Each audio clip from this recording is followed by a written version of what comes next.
안녕하십니까. 이슈이다 8월 17일 순서 시작합니다. 오랜만에 통쾌한 소식 들어왔습니다. 이날을 많이 기다렸었는데요. 공화당 최악의 배신녀 체니가 공화당 경선에서 쫙 미끄러져서 퐁당 빠져버렸다는 소식입니다. 좌파 언론들은 체니가 떨어진 거에 대해서 다시 부활할 거다, 공화당의 순교자, 이런 닭살 돋는 해설 기사를 쏟아주고 있는 건데요.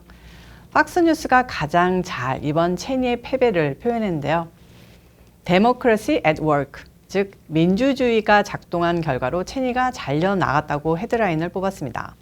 이번 승리는 좌파들의 갖은 공격, 바이든 정부의 폭력에도 불구하고 대통령의 위상은 변치 않고 있음을 증명하고 있는 겁니다. 내용 보면요.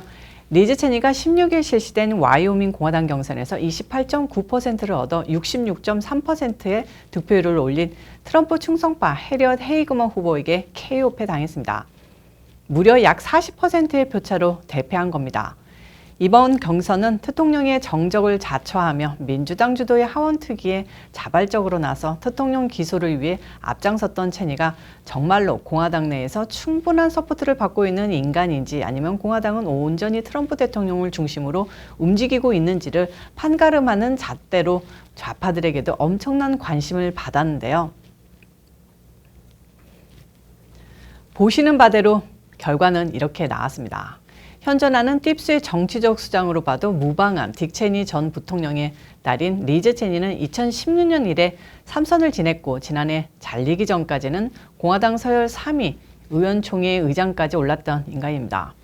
대통령 없이 공화당이 네오콩의 놀이터였다면 아마도 체니가 대선 후보에까지 오르는 일이 벌어졌을지도 모르는, 체니는 대통령 때문에 인생이 꼬여버린 케이스라고 할 수 있습니다.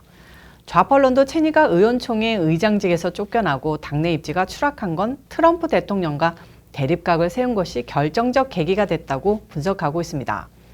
체니는 지난해 의사당 사태 선동 책임을 물어 트럼프 당시 대통령의 탄핵소추안을 가결할 당시 다른 공화당 의원 9명과 함께 찬성표를 던진 배신자인 거 다들 아실 겁니다. 민주당이 주도한 하원 진상조사 특위에도 참여한 2명의 공화당 의원 중 1명으로 이 특위의 부위원장도 맡아 보수 우파 진영의 욕바지로 전락했습니다. 자, 이런 배신자 체니를 두고 좌파 언론은 일제히 장하다 우리 체니 하고 토닥토닥하고 있는데 아주 웃기지도 않습니다. 몇 달 전부터 자신의 운명 체니는 예감하고 있었고요. 저녁 일찌감치한 경선 패배 인정 연설에서 트럼프 반대 목소리를 내지 않았다면 나는 이전처럼 손쉽게 당선됐을 거다. 나는 졌지만 나의 싸움은 지금부터다.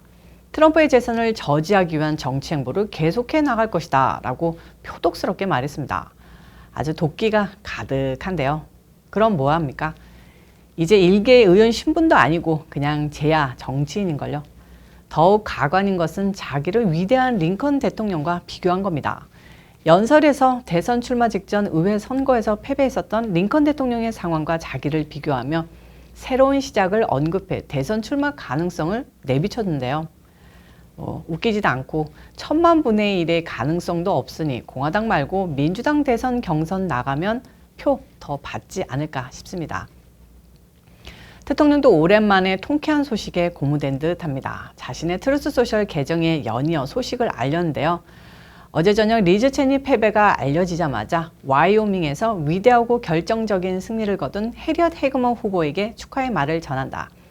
이는 미국을 위한 훌륭한 결과이며 정치 깡패들에 대한 심판이기도 하다. 리즈 체니는 스스로 처신에 대해 부끄러움을 알아야 하며 반성해야 한다.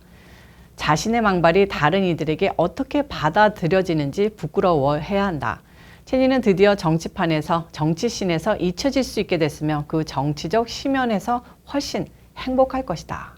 와이오밍, thank you 라고 첫 번째 메시지를 날렸습니다. 그 후 체니가 패배 승복 연설로 또 깝죽대니까 대통령이 바로 또 메시지를 날렸는데요. 여기서는 와이오밍주의 극소수 군중 앞에서 실시한 리즈 체니의 형편없는 승복 연설은 지난 대선 선거가 결정적인 수많은 증거들에도 불구하고 땡땡 선거가 아니었다는 믿음에 초점을 맞췄다. 또한 수많은 주에서 많은 선거 변경 사항이 주 의회의 승인을 받지 못했다는 사실을 절대적으로 고려하지 않았다. 리즈 체니는 미국이라는 국가를 파괴하려는 자들에게 노란한 바보다 라고 수위를 높여서 체니를 비판했습니다. 마지막으로 또 한 번 날린 메시지를 보면요. 리즈 체니의 기대했던 것보다 더욱 격차 컸던 패배로 하원조사 특유의 정치 깡패들이 해산되는 아름다운 상황이 펼쳐질 것이다. 이번 체니의 패배는 끝나지 않는 마녀 사냥에 대한 국민투표였다. 국민들은 심판했다. 여기 중간에 나오는 dissolution이라는 단어는 의회 의원들이 만드는 resolution, 즉 의회 법안과 라임이 맞게 dissolution, 해산이라는 단어로 바꾼 건데요. 참 절묘한 표현인 것 같습니다. 자, 리즈 체니를 더블 스코어로 꺾고 승리한 헤이그먼 후보에게 축하를 전하며 그녀에 대해 좀 더 자세히 알아보면요. 1989년 와이오밍 법대를 졸업하고 연방고등법원 서기로 근무하다가 독립해 변호사 활동을 시작했고요. 2004년에는 와이오밍 보수연합이라는 단체를 설립해 정치에 뛰어들었습니다. 헤이그먼 후보, 당선자는 2014년 당시 연방상원의원에 출마한 리즈 체니의 선거 참모로 근무하기도 했습니다. 체니 가문과도 인연이 깊었는데요. 그러나 헤이그먼 후보는 체니는 공화당을 배신했다, 와이오밍주를 배신하고 미국을 배신한 동시에 오랜 지인인 나를 향한 배신이기도 했다고 강력히 비난하며 이번 선거에 나섰습니다. 올해 초까지만 하더라도 2018년 와이오밍 주지사 공화당 후보 경선에 나섰다가 3위로 낙선한 경험이 있는 헤이그먼 후보의 조직력은 미약한 것이 사실이었습니다. 다른 경선 후보들도 대통령이 헤이그먼 지지 선언에 일부 불만을 제기하기도 했는데요. 그 대통령을 중심으로 단결하며 난립했던 공화당 후보들도 정리되며 체니 타도를 위한 대동단결이 이뤄졌습니다. 하지만 내년도 5월까지 헤이그먼의 입지가 탄탄해지고 공화당 내 지지율과 홍보면에서 타 후보들과 많은 차이가 보이면 다른 반체니 후보들의 사태가 연달아 발표될 것으로 관계자들은 전망하고 있습니다. 그런데 말입니다. 이날 시원한 알래스카에서 시원한 소식 기대했었는데요. 조금 실망스러웠습니다. 알래스카주 연방상원의원 예비선거에서 대통령 탄핵의 찬성표를 던진 리사 머카우스키 의원이 68%, 개표 기준 43.7% 득표율로 1위에 올라 본선 진출권을 따냈습니다. 대통령의 지지를 받은 켈리 치바카 후보는 40.4%를 얻었는데요. 그래도 알래스카의 독특한 선거 시스템으로 정당에 관계없이 1에서 4위까지 득표한 후보가 본선에 올라 과반을 얻는 후보가 상원의원이 되는 승부를 겨루게 됩니다. 그러니까 머카우스키와 치바카 후보 모두 본선에 나가는 건데요. 본선에서의 치바카 후보 승리를 기원합니다.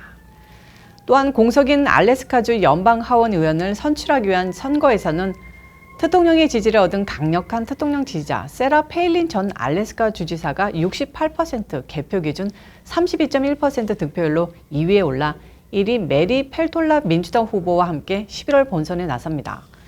페일린 전 주지사는 2008년 대선 때 존 맥케인 공화당 후보의 부통령 러닝메이트로 출마했다가 낙선하며 전국적인 유명세를 탔습니다. 페일린 후보는 지난 4월에야 뒤늦게 이번 보궐선거 출마를 선언했던 바 있습니다. 자, 또 하나의 왕 배신자 펜스 소식 짧게 하나 더 전해드리겠습니다. 마이크 펜스가 오늘 17일 뉴햄프셔주 맨체스터에서 열린 Politics and Eggs, 정치와 달걀이라는 조찬 모임에서 연설을 가졌는데요. 펜스는 하원 특조위의 작년 의회 난입 사태 조사에 대한 증언을 고려할 것이다 라고 말했습니다. 증언 제한이 있다면 고려하겠다 말한 건데 이 사람 어디까지 가려고 하는 건지, 뭘 믿고 저렇게 그러는 건지 참 좀 이해하기가 힘든데요. 그리고 그는 지난주 대통령 말하라고 FBI에 자금을 지원하거나 폐지해야 한다고 주장하는 친 트럼프 공화당원들과도 결별하기도 했습니다. FBI에 대한 이런 공격은 중단돼야 하고 F 자금 지원 폐지 요청은 경찰 자금 지원 삭감만큼이나 잘못됐다고 강조했는데요. 정말 그 사람 뒤에 큰 뒷배가 있나 봅니다. 오늘 이슈 시사는 여기까지입니다. 시청해 주셔서 감사합니다. 오늘도 변함없이 좋아요와 구독, 알림 설정까지 꾹꾹꾹 눌러주시고요.